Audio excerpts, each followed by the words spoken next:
దేవుని యొక్క అతి శ్రేష్టమైన నామమునకు మహిమ కలుగునుగాక. ఈ ఉదయకాలము మీకందరికీ వందనాలు తెలియచేస్తున్నాను. ఈ దినము మిమ్ములను బలపరచు దేవుని మాట, ప్రార్థన ఆలకించువాడా, సర్వ శరీరులు నీ యొద్దకు వచ్చెదరు. కీర్తనలు 65వ కీర్తన 2వ చరణం.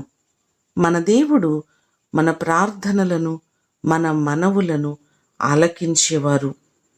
ఆదికాండము 4వ అధ్యాయము 26వ వచనంలో చూస్తే, యెహోవా నామమున ప్రార్థన చేయుట ఆరంభమైనది అని ఆ మాటల్లో మనకు కనబడుతున్నాయి.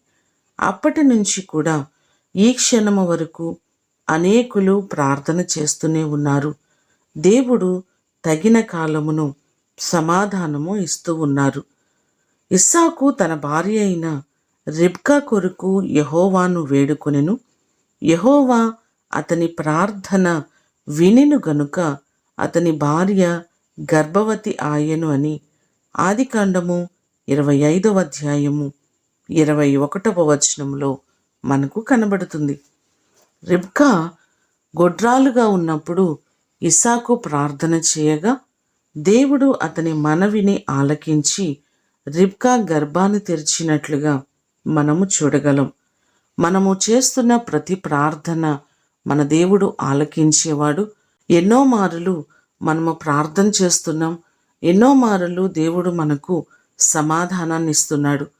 కొన్నిసార్లు ఆలస్యము కావచ్చునేమో, కానీ ప్రార్థన తప్పకుండా ఫలితాన్ని ఇస్తుంది. ఈ మాటలు వింటున్న మీ అందరి జీవితంలో దేవుడు అనేకమైన అద్భుతాలు చేసి మీ ప్రార్థనలను ఆలకించి ఆయన మిమ్మును ఆశీర్వదించునుగాక. ప్రార్థన చేసుకుందాం.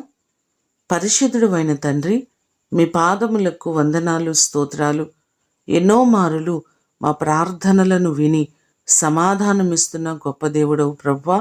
ప్రార్థన ఆలకించువాడు మీరే కనుక ప్రతిసారి మేము మీ పాదముల చెంతకు వచ్చి అనేకమైన మనవులను మీకు విన్నవించుకుంటున్నాం.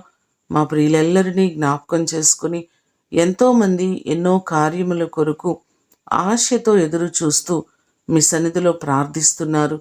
ప్రతి వారి ప్రార్థనలను, వారి మనవులను, విజ్ఞాపనములను ఆలకించి వారికి మీరు గొప్ప కార్యాలు చేయండి.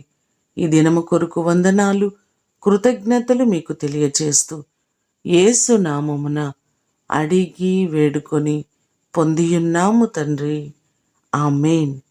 దేవుడు మిమ్ములను దీవించునుగాక.